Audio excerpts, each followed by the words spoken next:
my exploration of the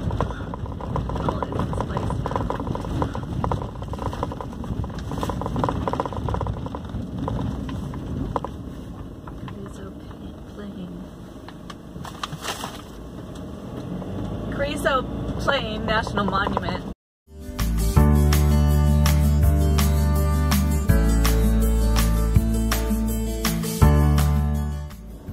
I just turned off of Highway 58. I was heading toward the coast, towards Santa Margarita, I think is what it was. I turned off because I saw a big brown sign that said National Monument. I don't even remember what the name of the monument was that was on that sign, but in my experience, they don't make just nothing into national monuments. I'm gonna go check it out. It wasn't on the agenda, but that is the great thing about what I'm doing, is that things aren't on the agenda and I see a sign and take a turn.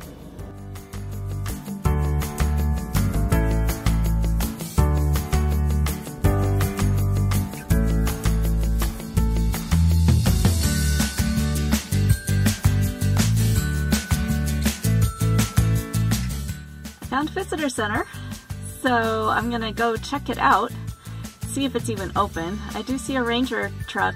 There are not a lot of people around here, and I did see a sign back at Soda Lake saying that the education center was open December through May, something like that. So kind of an odd little monument, but I have done zero research on this one, so I have no idea what to expect.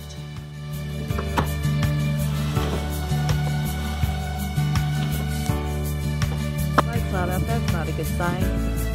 Oh, that little guy that I saw was a giant kangaroo rat.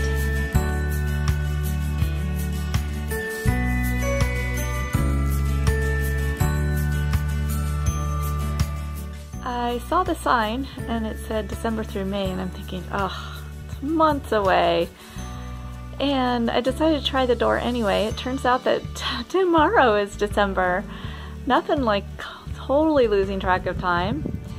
And so tomorrow being December, there was a ranger in there getting ready for the opening day, and so he was able to show me the parts of the park to take advantage of. They do have free camping here, but I don't think there's going to be cell signal there, so I'll probably go through the park and camp outside. I have my permit for painted rock. It's petroglyphs and pictographs, and you're not allowed to post it on the internet, so you're just going to have to come out here and see it for yourself.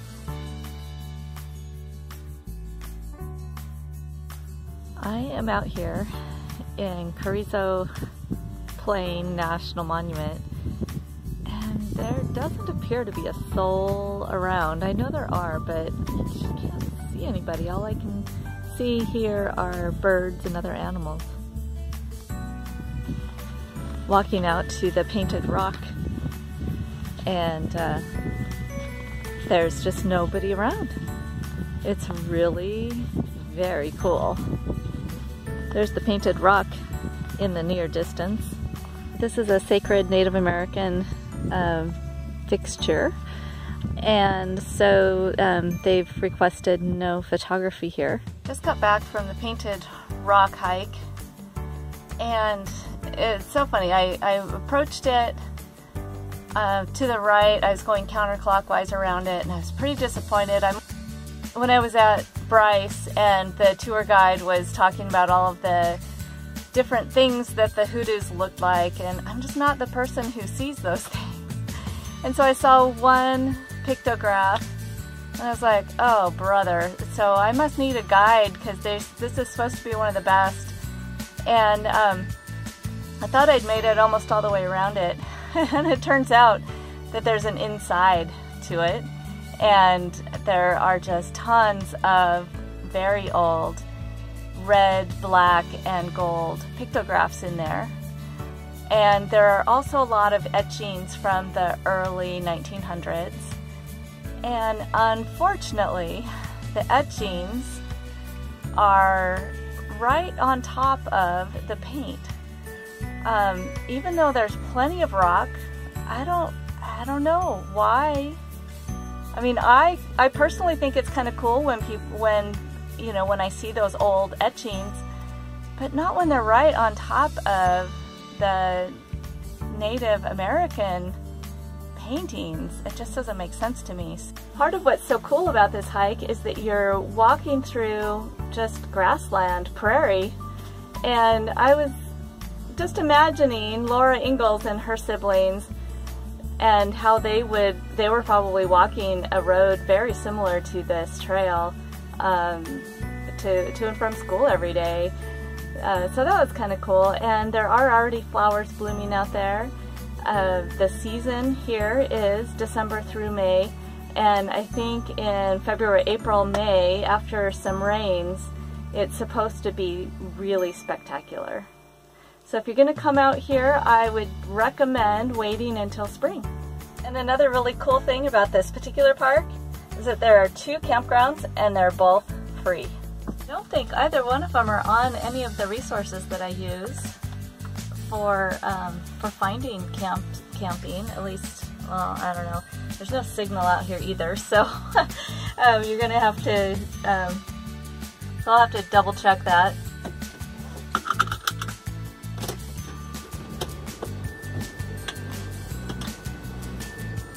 Okay, off to the campgrounds to check those out.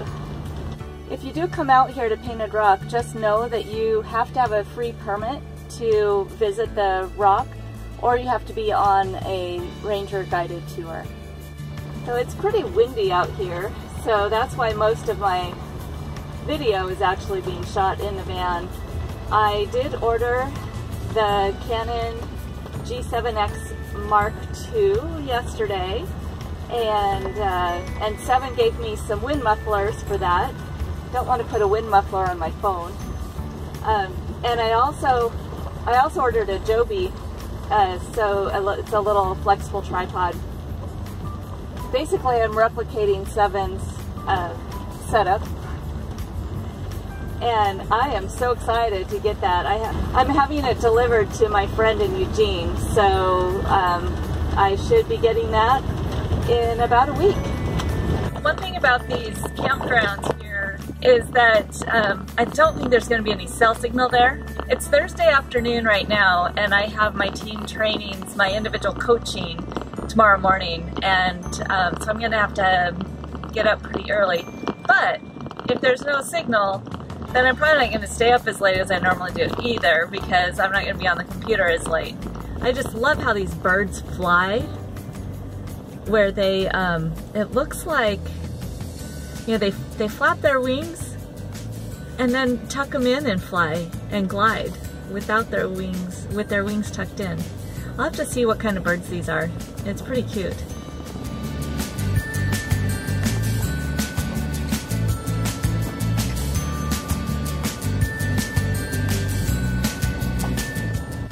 I'm tempted to stay at one of these free campgrounds. There's no cell signal there, so, or at least I don't think there is. I can certainly go check it out. I do have a Wii Boost, so maybe that'll help.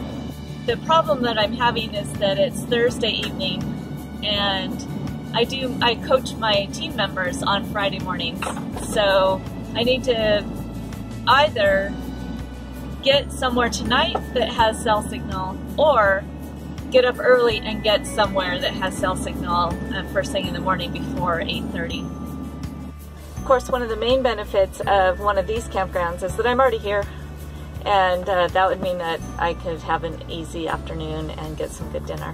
I just checked out Selby Campground, and it's a really sweet little campground if you don't need cell signal. It's about 4.5 miles down a moderately washboard road off of the main road. And because I need to be online first thing in the morning, and actually a little bit tonight, I have someone who's possibly needing some help enrolling tonight to take advantage of a November special. So I'm going to check out the other one, because the other one is right off the road. Check that out. Oh, it's a fox. The second campground was really sweet.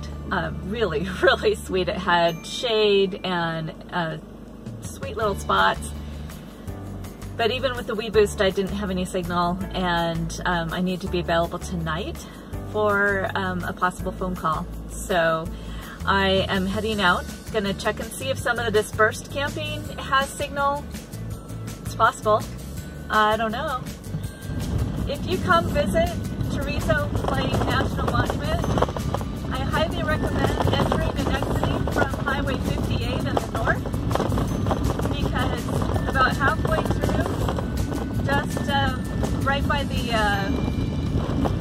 the north campground, the road turns into a washboard, and it's a pretty severe washboard, and it looks like it's going to continue the rest of the way to 166. This is Joni with the Galavan. Enjoy your journey.